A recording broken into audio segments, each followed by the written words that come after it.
bilo ne moko oko komate bilo no moko bilo ozo koko ya bongo likwa tembe yo saka na ba vie wana oyo ngombe kana bango likolo tembe oh no stade ton yo ton d'ici stade ofesha est-ce qu'on bénéficie na stade non stade wana bénéficie au vendre na chambre no compter bon il a offert.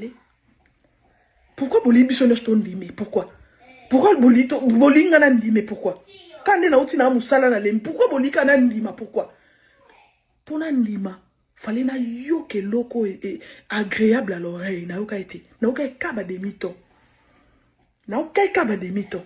na oka kaba pema kokokate spectacle zéro ba musicien ba innocent brrr arros. Où est les amis?